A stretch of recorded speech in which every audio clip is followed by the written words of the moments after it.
Week 9 teams still looking fine, playing for league dominance. That was pretty good. Strong matchups across the county tonight. Brandon, it's always good. We'll take you through all the action. 23 FNL starts right now.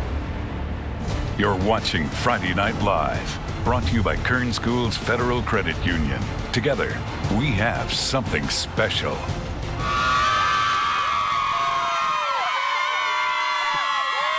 Some good homecoming vibes there from BCHS. A spooky homecoming. They look good out there. That's fitting for October, right? Absolutely. Good time out there. Well, welcome into Friday Night Live. I'm Carrie Osep, as always, with Brandon Johansson. Unblemished league records were up for grabs tonight. Yeah, definitely. Teams finding their identity in Week 9 of the South Yosemite League would be Ridgeview and BCHS. Both teams coming off blowout wins in Week 8, but who would come out on top tonight? Our game of the week goes to Ridgeview at BCHS. The Eagles have been on a slow climb and have settled into league play. The Wolfpack settling in on starting quarterback Justin Henzo. Not a good start for Ridgeview, though. Henzo is hit in his own end zone by Ben Urasek. Forced fumble, recovered, but Ridgeview unable to get out of the end zone. It's a safety. BCHS's Jacob Moran has the ball in his hands, but throws it up, and Taj Wright comes down with a close call with the ground, but an interception it is. The defense remains the storyline in the first half. The sack there, but a low scoring half, but homecoming something to celebrate as always. BCHS, though, opens up the second half strong. A big reception turns into a Dante Harris touchdown. Eagles convert on a 2-point conversion, 10-0 Eagles. Ridgeview's Sean Allen trying to open up the rushing game, gets a good gain here. But then Elijah Alexander Williams fights for 6 in this play, but he'll be called down short of the touchdown later. Turnover on downs, ball back in BCHS's hands, and the Eagles hang on for the 16-10 win. I thought, Brandon, it'd be a big points game in our game of the week, but I was wrong. Defense stepped up all the way. From one Southwest Yosemite League to another, Independence is undefeated in league play, while the Vikings are searching for their first league win. Yeah, that they are. They've been plagued by injuries. So the question tonight was, could they find the right mix to take out the Falcons? First quarter, West, they would come out of the tunnel, come out hot, and they'd be the first to score here. We're going to go close to the goal line. Quarterback Ray Espinoza hands it off to Caden Dearmore. Get in Dearmore, yeah, he pummels his way through there. Manages to get over the goal line to make it 7-0 West. The band likes what they see. We'll head to later in the first quarter. The Falcons able to answer back here. Quarterback Sergio Borelli drops back and finds Malik Duluth with that long pass into the end zone. Nice little pose there. Ties the game at 7-7. Still in the first. West High's quarterback Ray Espinoza pitches the ball back to Damani Jackson. Damani, he finds a hole there and takes it 58 yards into the end zone. A missed extra point. The score 15-14 Falcons, but they are able to pull out that win 35-20. To the Southwest Yosemite League, Centennial coming off an exciting comeback win over Stockdale to get in the win column in league play. And they start us off again. Garces tonight, Kyle Connolly passes to his receiver, and this guy is going all the way. Number 23, we see you. Hawks lead it 16-14 on this play. Later in the fourth, though, Centennial ball, it's picked up by Caden Uribe. Ooh, nice grab. In for the touchdown he goes. It's 24-16, and Garces would go on to win this one 31-23. Keeping it in the Southwest, Liberty and Stockdale. There's the black hole of Stockdale. They're in pink this time, showing out as always. Yeah. Pick up in the second. Liberty's Hector Gonzalez. They're up 7. Watch this. Spins out of trouble and finds Sammy Stewart Jr. rather. Watch this again in slow motion. Ooh. The concentration by Stewart makes an unbelievable catch. That makes it 14-0. Brett Shelton, rather, cannot believe it. That Liberty, I know, Blake Shelton, whatever. The Liberty defense has only allowed 93 points all season because of plays like that. Kendall Martin wrapped up Evan Burkhart. Then the second, Sammy Stewart is back at it again, jukes his way through the line, takes it all the way to make it 21-0 Patriots. Stewart would get hurt in the second half, but his replacement would do the job. Anthony Villanueva with the score here. Liberty keeps up their winning ways 31-7. And to round out the Southwest Yosemite League, Frontier taking on Bakersfield High, a team that's rolling through league play. First quarter, Bakersfield High at the 15-yard line, and quarterback Cameron Williams connects with Isaac Jernigan, who will take it all the way, getting through some defense to do it. Driller's touchdown it is. And later in the first, Frontier's Dustin Montanillo goes back, but then Bakersfield, Jacob Zemet slips by the line for the clean takedown there. Second quarter, we got a little delay there. Little sprinklers. We don't know. Bad timing there, but back to football we go. The handoff to Isaac Speedy Jernigan gives the Drillers another score. Bakersfield takes the final in this one, 35-7. And Bakersfield High, they hold a lot of history in town, especially with their Drillers mascot paying homage to Kern County. Absolutely. This week, Fandemonium is at the oldest high school in our area. That's where we find Allison Gargaro. This week's edition of Fandemonium takes us to BHS, where it is all about the mascot. So we have Danny Driller, Dottie Driller, and Driller Man. Are you excited for the game tonight?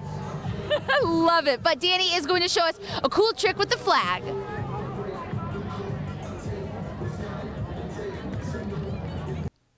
We got to get you a flag now. Absolutely. I'll just wave it here. That Mr. Driller, he's a man of few words. Yeah, and don't mess with those Drillers. Absolutely. And don't miss out on the action to come up in the South Sequoia League. Kennedy still reigns supreme with a perfect record. Did that stay the same this week? And the Stars and Blades are battling for those league standings. That's coming up.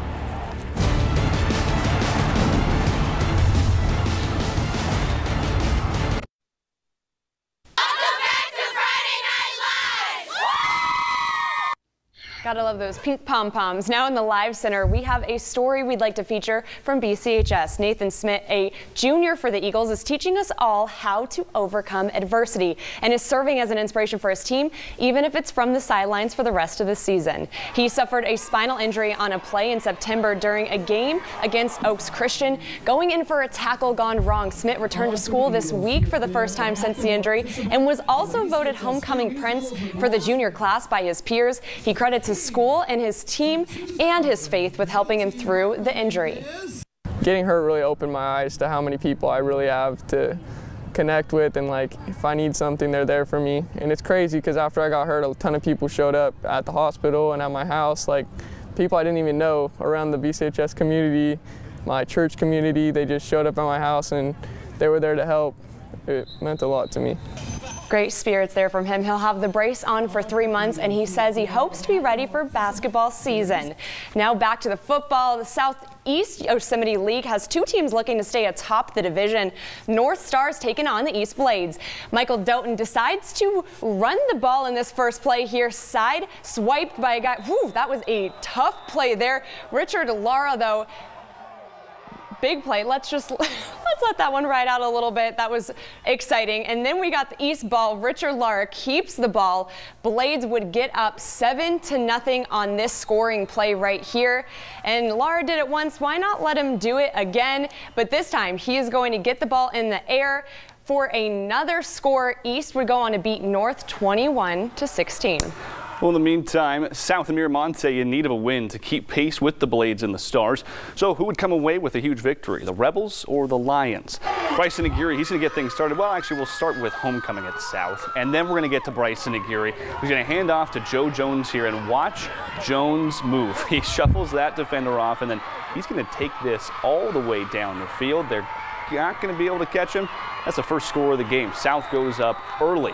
Later, Aguirre, he's going to hand it off again, but this time he's going to hand it off to Ryan Harlan. Harlan cuts through the center there and makes it 14-0 South, an impressive year offensively so far. Now about the defense, though. Miramonte quarterback fumbles the ball.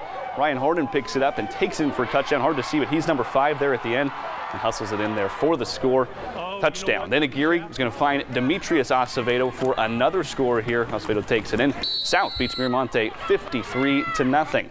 Meanwhile, undefeated Shafter and Kennedy have a must-see matchup next week. But first, McFarland looking to slow the Thunderbirds after a bye week. Kennedy's Yankani Sandoval weaving and bobbing through the Cougar defense for the touchdown.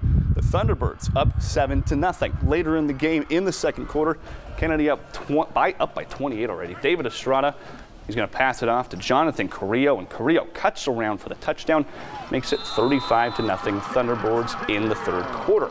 McFarland, we'll get there in a second. Let the Thunderbirds celebrate. They're undefeated after all. That's worth it. McFarland kicks it off here, and Kennedy's Luis Andres Perez, He's going to take this all the way. We got to speed it up because we have other things to get to, but he takes it all the way down for the touchdown. Thunderbirds, they just keep rolling 70-0 over McFarland. And like we mentioned, that matchup next week, must-see TV. Oh my gosh, it's going to be a great game. Kennedy Thunderbirds against Shafter.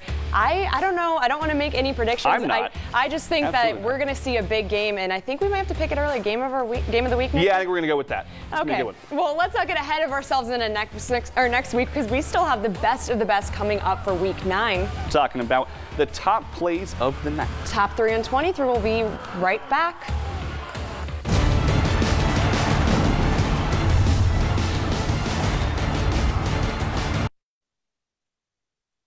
We're the Black Hole, and you're watching 23 FML. They're just nuts. I don't know if I'm excited or scared.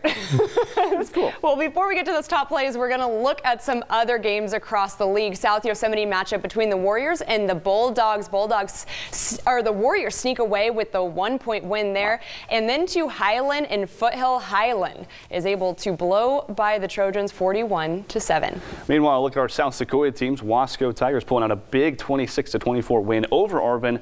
And Chavez shuts down Taft, winning 19-0. Now it's time for the top 3 on 23 and maybe our favorite time of the night. Absolutely, no question, favorite time of the night. We get to see all the best plays. Let's do it. And get to see what we shot the best, right? Well, not every time, but yeah. Well, let's take a look at those plays. We're going to start here with number 3, Thunderbirds. Luis Andres Perez slips through a tackle from a kickoff return, makes it all the way for a touchdown. Kennedy is looking good, and so is Luis. Undefeated heading into Sequoia Chapter. Looking forward to that. Number 2. Bryson Aguirre, he's going to hand it off to Joe Jones. Jones slips through the line and then watch this, whoop, makes the guy miss, and he's gone from there. They can try to catch him, but they're not going to.